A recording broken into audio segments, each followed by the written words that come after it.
Bote bandeko balandi ya magazine d'actualité Christian chez vous biskano so bozuli baku ya kolanda biso mukolelo le 28 février 2025. Bienvenue à ce nouveau numéro.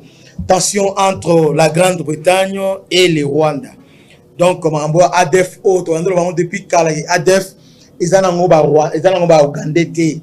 Ils ont rebelle au ils ont extrémistes ougandais té. Mais ADF ya les lozana Kivu, ce sont des Rwandais qui consistait à extermination, il y avait peuple nandé, na niveau Beni na Lubero pour diminuer enfin que ba favoriser ba Rwanda ba la ebele na influence. Et le Grande-Bretagne obi Kagame comme la souka parce que Grande-Bretagne ndé abandi yango. Lobi na niveau ya parlement, ya Grande-Bretagne ba évoquer le kwana. Ministre ya Afrique, ministre ya Grande-Bretagne chargé d'Afrique à lobi boui. J'ai évoqué dans le Parlement les massacres par un groupe qui serait affilié à l'État islamique de 70 chrétiens. Donc, État islamique, Nani ADF affilié à l'État islamique, a tué 70 chrétiens au Congo à l'aide des machettes et des marteaux. Et j'ai appelé à faire davantage pour mettre à la culture l'impartialité, la culture de l'impunité et l'incapacité à demander des comptes aux responsables. Il y a massacre. Maintenant, il y a là, on ne peut pas le premier annonté. Oyo est un ministre, c'est là, Natalaye, Azana est un ministre. Voilà.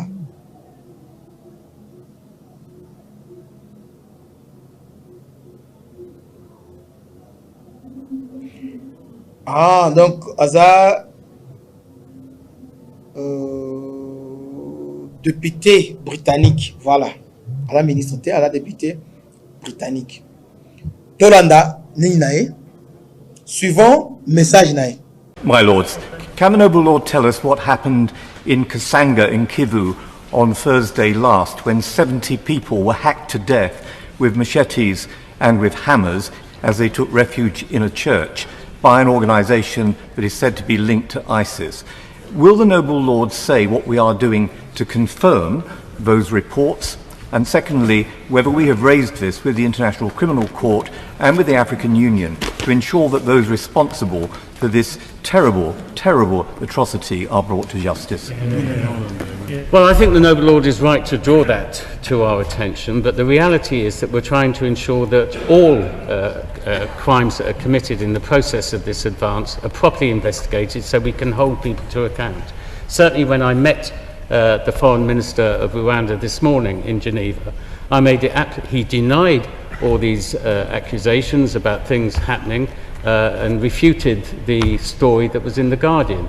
But I reassured him that we would be absolutely determined, not only to ensure they comply with that communique, but we will hold people to account for crimes against humanity. Bolandi message nae. Maintenant, problème bandi boy. Député Oyo, Aza, par le bureau, il y a parlement à Bango, il y a assemblée britannique, alors clairement que ADF, c'est le Rwanda. C'est comme ça, alors on lui a posé la... Alors j'étais avec le ministre des Affaires étrangères, il y a Rwanda, je lui ai posé la question, il a nié qu'il y a un massacre, il y a ADF, et tout ça matin à niveau, il y a Nord Kivu. Alors qu'après vérification et belé, on a compris que l'État islamique est lié à Rwanda. Finalement, Rwanda aujourd'hui, est en quarantaine. Et ben Rwanda, a CPI, Kagame a la CPI. Parce que Mindela Bandaka Boy, Bandaka Boy. Il y a une réaction, il y a ministre des Affaires étrangères, il y a Rwanda. À réagir, Malamoko, la députée, c'est niveau d'ignorance de conclusion. Et puis, il y a un très mal éduqué, mal élevé, sans manière, sans procédure diplomatique. Il y a encore gay. C'est niveau d'ignorance, de confusion et des informations de la part des ministres d'État. Un ministre d'État britannique pour l'Afrique. De la part des ministres d'État britanniques pour l'Afrique est insultant et inacceptable. Voilà le ministre des Affaires étrangères, il y a Rwanda. On lui a posé la question à la Chambre des communes, une question précise sur massacre de 70 chrétiens tués à coups de machettes et de marteaux par les ADF. Une organisation terroriste ougandais affiliée à l'État islamique à Kasanga dans les territoires de Lubero au Nord Kivu. Et il a osé répondre lorsque j'ai raconté. Il y a une réponse, Papa, parfois ça fait mal au cœur. Hein? Yoka mindele bangomoko. Batouni ministre britannique et Afrique. À sa lumière sur massacre dans Lubero. Ministre à l'Obiboui. On a selon ministre rwandais. Ministre a répondu oui.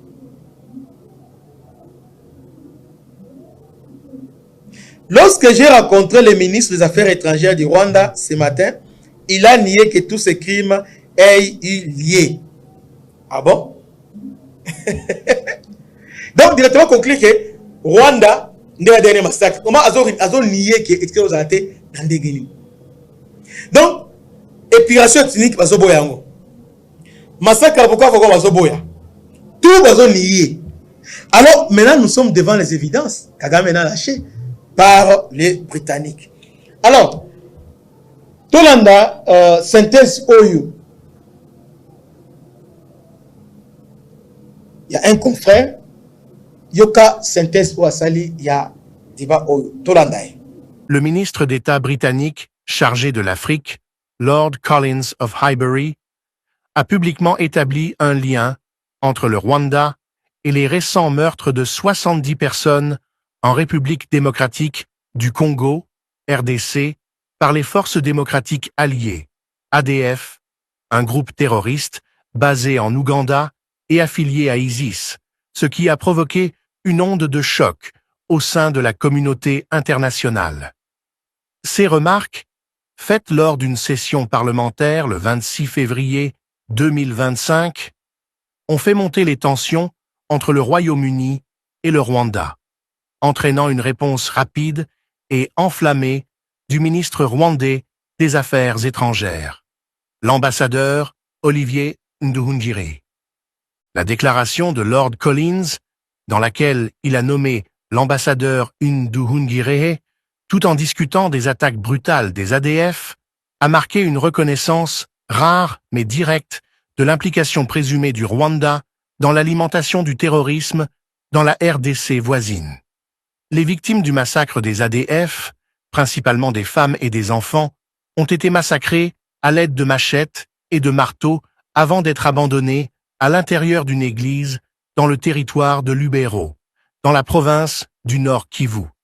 Ces meurtres brutaux ont tiré la sonnette d'alarme quant à l'instabilité qui règne dans la région et au rôle que des puissances extérieures, dont le Rwanda, pourraient jouer dans l'exacerbation de la violence.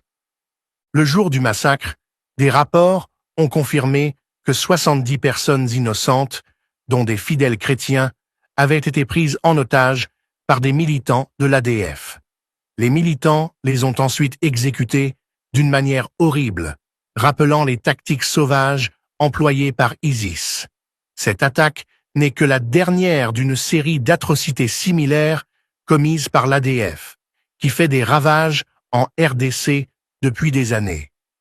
Alors que la communauté internationale reste indignée, l'incapacité du gouvernement à traduire les auteurs en justice a conduit à des appels à une plus grande responsabilisation. Interrogé par des parlementaires britanniques à la Chambre des communes sur ces meurtres, Lord Collins a donné une réponse qui fait froid dans le dos. Le ministre a confirmé que le gouvernement britannique s'engageait activement à faire en sorte que les responsables de ces meurtres répondent de leurs actes, ajoutant qu'il avait rencontré le ministre rwandais des Affaires étrangères à Genève le matin même. Au cours de cette réunion, M. Nduhungirehe aurait nié toute implication du Rwanda dans les actions des ADF. Toutefois, Lord Collins n'a pas mâché ses mots dans son évaluation, laissant entendre que le Royaume-Uni était conscient des ramifications géopolitiques plus importantes, en particulier des liens du Rwanda avec la campagne de terreur de l'ADF. La réponse du Rwanda aux remarques de Lord Collins a été rapide et agressive. l'ambassadeur Olivier Nduhungirehe a utilisé les médias sociaux pour accuser le ministre britannique de diffuser des informations erronées. Il a critiqué Lord Collins pour ce qu'il a décrit comme une déclaration ignorante et insultante, affirmant que le Rwanda n'avait rien à voir avec les meurtres des ADF. Dans un tweet, M. Nduhungirehe a déclaré « L'ignorance, la confusion et la désinformation de Lord Collins, ministre d'État britannique pour l'Afrique, sont insultantes et inacceptables. » Il a poursuivi en précisant que le gouvernement britannique devrait répondre de ses actes plutôt que d'accuser le Rwanda sans preuve. Cependant, l'indignation de Nduhungirehe s'accompagne d'une omission flagrante. Alors qu'il a nié avec véhémence l'implication du Rwanda dans les atrocités commises par les ADF, il a commodément ignoré le contexte plus large de l'implication présumée du Rwanda dans d'autres événements violents en RDC. Un rapport de cartographie des Nations Unies qui détaille les atrocités commises par les forces soutenues par le Rwanda, y compris celles du régime du président Kagame, fait état de plus de 18 millions de morts en RDC. Ce chiffre stupéfiant ajoute une couche de complexité à la question. Il convient de noter que la position du Royaume-Uni n'est pas isolée.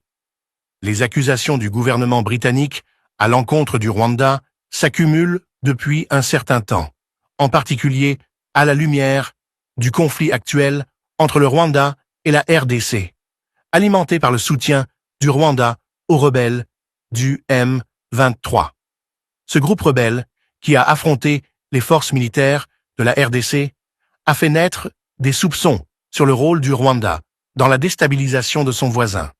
Malgré les dénégations véhémentes du Rwanda, la communauté internationale s'inquiète de plus en plus du niveau d'implication du Rwanda dans ces guerres par procuration. Les relations diplomatiques entre le Royaume-Uni et le Rwanda sont tendues depuis plusieurs mois. Outre les accusations de soutien aux rebelles du M23, le Rwanda a fait l'objet de critiques croissantes concernant son bilan en matière de droits de l'homme et le rôle qu'il joue en alimentant l'instabilité dans la région. Le Royaume-Uni a réagi en imposant des sanctions au gouvernement rwandais, visant principalement des personnes et des entités directement liées à l'administration de M. Kagame. Cette mesure a creusé le fossé entre les deux nations et la réaction du Rwanda à ces sanctions n'a pas été moins incendiaire. Le gouvernement du président Paul Kagame a annoncé qu'il mettrait fin à sa coopération avec le Royaume-Uni, arrêtant les initiatives conjointes et les accords d'aide dans un rare geste de défi. La déclaration de M. Kagame semble toutefois relever davantage de la posture politique que d'une véritable inquiétude face à la perte de l'aide britannique. Après tout, la position internationale du Rwanda a toujours été liée à sa capacité à contrôler les récits et à tirer parti des relations étrangères à son avantage. L'idée que le Royaume-Uni perde une aide importante du Rwanda semble absurde, surtout si l'on considère que l'économie rwandaise dépend fortement des dons et de l'assistance de l'étranger. Toutefois, la réaction de M. Kagame n'est pas sans fondement. La situation en RDC est bien plus complexe que le simple fait de pointer du doigt le Rwanda. Le gouvernement de Kagame est depuis longtemps accusé de mener une politique expansionniste en RDC, cherchant à contrôler des ressources précieuses et à étendre son influence sur des territoires clés. L'occupation de villes telles que Goma et Bukavu, dans l'est de la RDC, qui ont été stratégiques à des fins économiques et militaires, indique les ambitions plus larges du Rwanda dans la région. Alors que les tensions entre le Rwanda et le Royaume-Uni ne cessent de croître, nombreux sont ceux qui établissent des parallèles historiques entre Kagame et des personnages notoires tels que Charles Taylor, l'ancien président libérien qui a été condamné pour avoir alimenté une guerre civile brutale en Sierra Leone. Comme Taylor, le soutien de Kagame à des groupes rebelles et son implication dans des conflits régionaux pourraient finalement conduire à sa chute. Bien que cela puisse sembler improbable à court terme, l'histoire a tendance à se répéter, en particulier lorsque les dirigeants repoussent les limites du droit international et des droits de l'homme. L'histoire de Charles Taylor a valeur d'avertissement. Bien qu'il soit parvenu à conserver le pouvoir pendant de nombreuses années, sa chute était inévitable. Après avoir été accusé de crimes de guerre et de crimes contre l'humanité, Taylor a été arrêté, jugé et condamné par un tribunal international. Son histoire nous rappelle brutalement que, quelle que soit la durée pendant laquelle un dictateur s'accroche au pouvoir, le courant de l'histoire finit par passer. Le cours de l'histoire finit par s'inverser et la justice est rendue. Pour Kagame, les enjeux sont encore plus importants. Avec une surveillance internationale croissante et la possibilité d'être confronté à des conséquences juridiques pour ses actions, il risque de perdre son emprise sur le pouvoir. Si l'implication du Rwanda dans le chaos de la RDC était pleinement révélée, il pourrait connaître le même sort. Son occupation continue des villes de la RDC, son soutien aux groupes rebelles par procuration et sa poursuite incessante de la domination régionale ont fait de lui un personnage de plus en plus controversé sur la scène mondiale. La question demeure, le règne de Kagame se terminera-t-il, comme celui de Charles Taylor, ou trouvera-t-il un moyen d'échapper à l'inévitable bilan qui l'attend? Alors que la situation au Rwanda et en RDC continue de s'aggraver, la communauté internationale doit jouer un rôle plus proactif en s'attaquant aux causes profondes du conflit dans la région. Bien que le gouvernement rwandais nie toute implication dans le terrorisme et la violence, les preuves de sa complicité ne peuvent être ignorées. Si les remarques de Lord Collins sont exactes, le Royaume-Uni et les autres pays occidentaux doivent tenir le Rwanda pour responsable de ces actes. Des pressions diplomatiques, des sanctions économiques et une intervention directe pourraient s'avérer nécessaires pour empêcher de nouvelles effusions de sang en RDC et faire en sorte que les responsables de la violence soient tenus de rendre des comptes. En conclusion, les remarques de Lord Collins ont mis en lumière les préoccupations croissantes concernant le rôle du Rwanda dans les conflits régionaux. Alors que le gouvernement rwandais continue de nier son implication dans le groupe terroriste des ADF, les preuves s'accumulent. Alors que les tensions entre le Rwanda et le Royaume-Uni s'intensifient, il reste à savoir si le Rwanda sera finalement tenu responsable de ces actes ou si le président Kagame continuera d'échapper à la justice, tout comme Charles Taylor l'a fait par le passé. Le sort des dirigeants rwandais et l'avenir de la RDC sont désormais en jeu.